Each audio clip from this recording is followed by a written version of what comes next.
समीर बड़ा खुश था, उसका दिल बल्लियों उछल रहा था। बात खुशी की ही थी, उसकी शादी जो तय हो गई थी। आखिरकार इतनी दुआओं और मन्नतों के बाद जीवन में ये शुभ अवसर आया था, वरना उसने तो अब शादी के विषय में सोचना ही छोड़ दिया था। माँ बाप जल्दी गुजर गए थे। समीर घर में सबसे बड़ा था। उसके बाद 2 बहनें और 2 भाई थे, जिनकी पूरी जिम्मेदारी उस अकेले के कंधे पर थी। थोड़ी खेती बाड़ी थी और एक किराने की दुकान भी।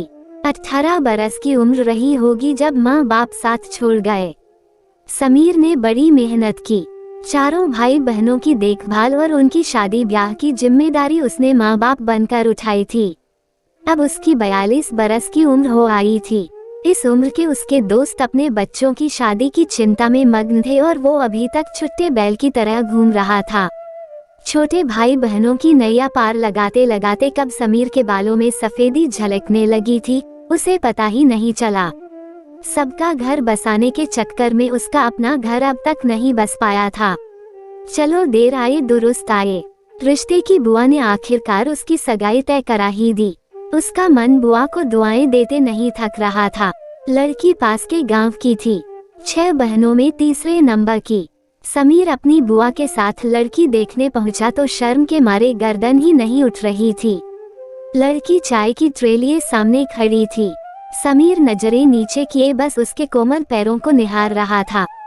गोरे गोरे पैर पतली पट्टी की सस्ती सी सैंडल में चमक रहे थे।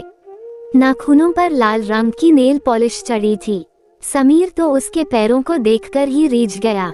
बुआ ने कोहनी मारी, जरा नजर उठाकर निहार ले, बाद में न कहना कि कैसी लड़की से ब्याह करवा दिया। समीर ने बमुश्किल नजरें उठाईं। लड़की के सिर पर गुलाबी पल्ला था।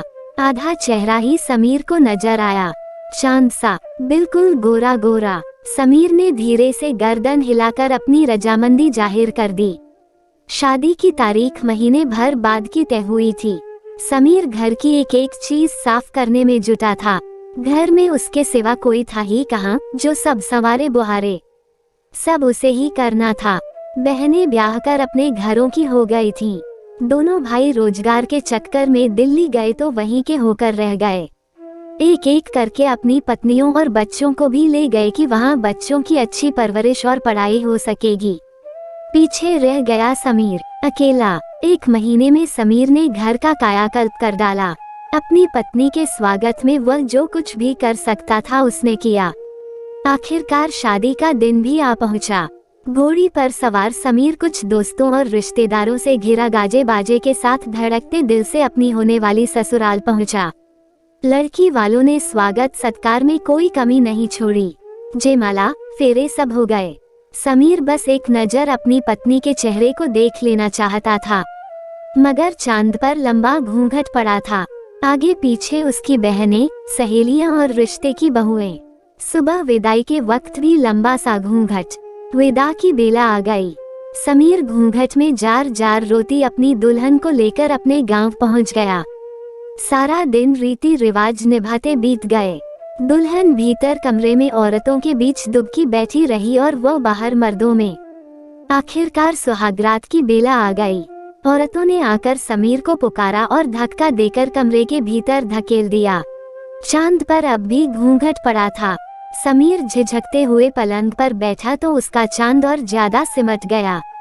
काफी देर खामोशी छाई रही। आखिर हिम्मत जुटाकर समीर ने घूंघट के पट खोले तो जैसे उसको सांप सूंघ गया। घूंघट का चांद वो चांद नहीं था जो उस दिन नजर आया था। ये तो कुछ फीका फीका सा था। बेसाख्ता उसके मुख से निकला, तुम कौन हो? वह धीरे से बोली, अनीता। समीर ने कहा, मगर मेरी शादी तो सुनीता से तय हुई थी। अनीता ने गर्दन झुका ली। तभी दरवाजे पर दस्तक हुई। सकते में डूबे समीर ने उठकर दरवाजा खोला तो सामने बुआ खड़ी थी। वह झपट कर अंदर आई और दरवाजा बंद करके पलंग पर बैठ गईं। समीर हैरानी से उनकी ओर देख रहा था।